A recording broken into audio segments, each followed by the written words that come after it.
What happens when a queen's secret power becomes her greatest prison? Olori is currently facing a level of humility that has never been seen in the history of the palace. After the powerful herbalist Baba Moshe exposed how he saved her life from the spiritual arrows of Ogunjaye, she was left with no choice but to run to the one man she once treated like dirt. Her uncle, Oba Afo, has given her a terrifying choice: smash her ancestral covenant pot or lose her place in the palace forever. A short prayer for you. May every secret burden you are carrying in silence be lifted, and may you find the courage to walk away from anything that is secretly destroying your peace. Amen. Welcome to Crown Gist, where the crown speaks and the palace walls whisper. If you want to be the first to know the secrets shaking the throne, hit that subscribe button now and join our royal family. Because we have deep respect for the Yoruba culture, we use fictional names for certain sacred rituals and titles. But as you stay with us, everything will become perfectly clear. The wind blowing through the palace of Ife today is not just cold, it is carrying the scent of a dying secret. My Crown Gist friends and families, they say that when a woman is pushed to the wall, she either breaks the wall or she breaks herself. For Olori, it seems the wall she built with her own hands is finally falling on her.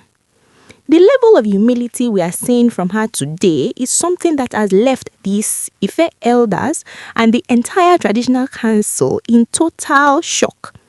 It is a level of brokenness that no one ever expected from a woman who used to walk the palace floors with so much shakara and pride. The roots of this wahala started when Baba Moshe, the great man of the deep woods, decided he had kept quiet for too long. He stood before the council and the Ife elders of Agbada, looking them in the eye without fear.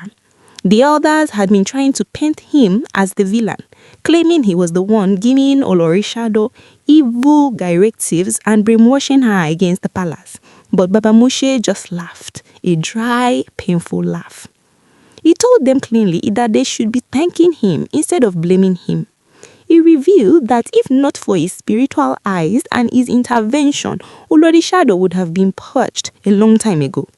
He reminded them of that terrifying night when the Golden King released Ogunjaye. While everyone was sleeping, Olori was running left, right and center because she was seeing shadows. Baba Moshe confessed that those were not just shadows, it was the spiritual force of Ogunjaye coming to claim what was illegal in the palace. He said he had to appear spiritually to guide her, directing her to run into the immediate presence of the Golden King because that is the only place where the power of Ogunjaye cannot penetrate. But what broke Baba Moshe's heart was the silence of Olori. He stood there and told the others that he was disappointed. He had done everything in the interest of Olori, not because of his mischief, but because of his loyalty to her late father. He described her father as an upright, great man and said his only mission was to keep the man's daughter alive. He had warned her time and time again to leave Queen Naomi alone. He told her that her envy for Queen Naomi was like a poison in her blood and that the jewel was never her problem. He told her that her obsession with conquering Queen Naomi would be her downfall. When Olori heard all these revelations being public, she realized she had no more allies in the palace. The elders couldn't help her, the council was confused, and the herbalist she relied on posed as secrets. She was alone. In a moment of pure desperation, she ran out of the palace. She didn't go to her usual friends or the people who give her bad advice. She ran to the paternal side of her lineage, straight to the house of her uncle, the great Oba Afo. My Crown Gist friends and families, this Oba Afo is a man of truth. He is a king in his own right, a chief who is respected far and wide. For years, he had been the only one telling Olori the truth, and for years, she had insulted him for it. She once gave him such a bad attitude that he stopped coming to the palace. But now, she was at his feet, crying, rolling in the dirt and begging for a way to save her marriage and her life. The uncle looked at her and asked a question that cut like a knife. Why are you here? I thought you said I was a bad person who didn't want your progress. The silence that followed was heavy. Olori Shadow could only sob. She knew that her pride has finally met its match. African Nigerian friends and families, you need to understand the weight of the moment inside the house of Oba Afo. This is a man who had seen the end from the beginning. He sat on his chair, looking down at Olori Shadow, who was once the unbeatable queen, now shivering like a leaf in the harmattan wind. He reminded her of the times he tried to call her to order. He told her how he warned her even before she got pregnant, saying, "This route you are taking will lead to a shameful end. Don't let these hungry people use you to fight a battle for a throne that is not theirs to take." But back then, Olori Shadow was flying high. She thought she was untouchable. Even when she gave birth to her son and brought him home, when Oba Afo came to show love, she treated him with so much shakara because she didn't like his honest advice. But elders are patient. They know that the morning belongs to the young, but the evening always returns to the elders. Now, the evening had come for Olori Shadow, and it was very dark. As she knelt there crying, the truth about the Abada elders started to come out. You see, those elders had been trying to play a very clever game. They tried to shift all the blame away from Olori Shadow and put it on Baba Moshe. They wanted to make it look like she was just an innocent victim. But Baba Moshe is not a small boy in the spirit. He fired back, saying that if they didn't stop, he would open the book of all the things they have been doing to all the wives in the palace, not just Queen Naomi. He said the only reason the case of Queen Naomi is so loud is that she is the one the golden king truly loves. And that love is what is driving Olori Shadow mad with envy. Oba Afo sighed and looked at his niece. He told her, "I am surprised that of all people you came back to me, the one you called a bad uncle." Olori Shadow could only beg for mercy. She knew that the people she had been listening to, those who promised to make her the greatest queen Ife had ever seen, had all disappeared now that the fire was burning. The uncle then dropped a spiritual bombshell. He told her that he knew why her life was going in circles. He told her that as long as she carried that secret from her father's house into the palace, she would never find peace. He told her that the shadows she was seeing were not from outside, but from the very thing she was feeding in secret. He gave her a condition that made her heart stop. He said, "If you want me to help you, you must go and do one thing. You must go back to that palace and break the pot of covenant, the Ìkòkò Ìbẹ that you smuggled into your husband's house." My crown gist friends and families, the room went cold. Breaking a family covenant pot is not a small thing. It means cutting off your spiritual foundation. But Oba Afo was firm. He told her that she was never supposed to take that pot to the palace. He told her that the sacrifices she was giving to that pot every day were the source of the wahala that was about to swallow her. He told her, "Break it and then come back to me. Only then can we start to beg the people you have offended in honesty." You could have heard a needle drop in the room after Oba Afo gave that command. Olori Shadow looked like someone who had been told to jump into a deep ocean without knowing how to swim. Breaking the Ìkòkò Ìbẹ is like declaring war on your own bloodline. It is the kind of thing that makes the ancestors of a family roar in anger. But the uncle was not joking. He looked her straight in the eye and told her that darkness cannot survive where there is light, and by keeping that pot in the house of the golden king, she was trying to mix oil and water. The wahala inside Olori Shadow's heart was massive.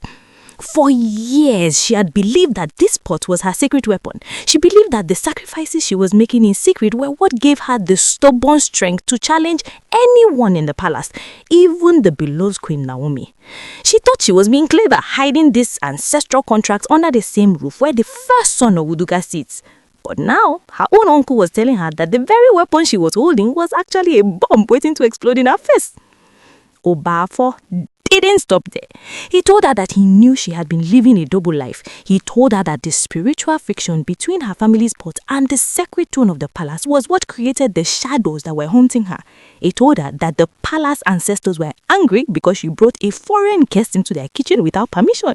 He told her, "If you are not honest today, if you don't don't go and smash that thing to pieces. Don't ever call my name again. Go back to those people who told you that you would conquer the world with charms. My crown jewels family, Olori Shadow was trapped. She realized that the Ife elders of Akadla can no longer save her. They had tried to protect her by blaming Baba Mushe, but the old herbalist had shut them up with the truth. She realized that even her support system was crumbling. The people who used to cheer her on when she was fighting everyone were now hiding in their houses, afraid of the anger of the Golden King. The pressure was too much. She started to think about everything she had lost, her peace, her joy, and the respect of the people.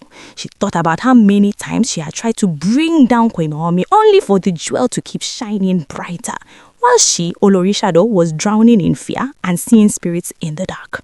She realized that the hungry people her uncle talked about had truly used her as a shield while they were looking for their own gain.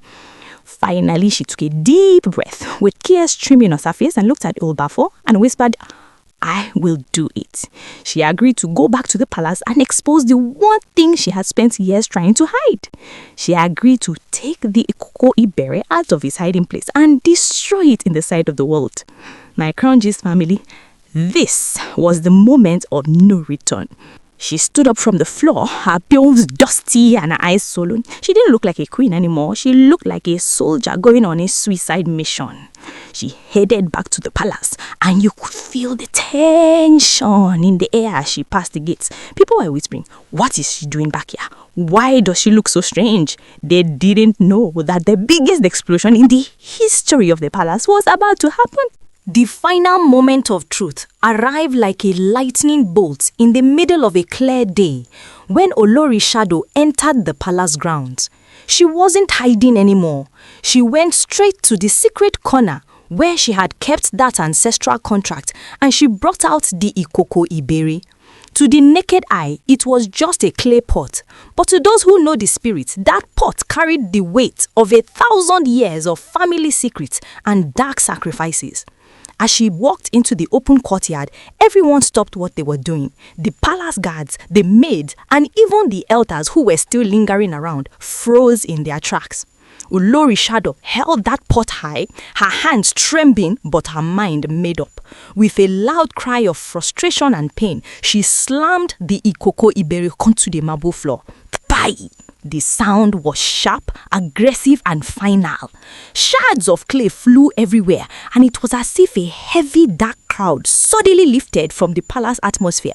At that same moment, the Golden King reportedly stepped out, his face like a thunderous sky. He looked at the broken pieces and then at his wife. The anger in his eyes was like fire because he finally understood the magnitude of the wahala she had brought into his sacred home. He didn't shout immediately. His silence was more terrifying than a roar. He realized that while he was protecting her, she was keeping a foreign covenant right under his throne. The humiliation was total. Olori Shadow fell to the floor, not in pride this time, but in a level of submission that made everyone weep. She cried that she was done with the lies, done with the envy against Queen Naomi, and done with the hungry people of Agbada who had led her astray. My crown jewels friends and families, the palace is in a state of deep cleansing right now. Whether the Golden King will ever truly forgive her for this spiritual betrayal is the big question hanging in the air. For now, the secret is out, the pot is broken, and the shadows have nowhere to hide anymore. Before I leave you today, my crown jewels friends and families, I must remind you that all these details, the breaking of the pot, the meeting with Oba Afo and the king's reaction are all based on alleged reports and unverified information making the rounds on social media. These are all social media rumors and should not be taken as 100% fact yet. We are only here to keep you updated on what the digital streets are saying. What do you think? Is it too late for Olori Shadow to find peace after bringing such a taboo into the palace? And do you think the Agbada elders will ever recover from this exposure? Drop your comment below and let's talk.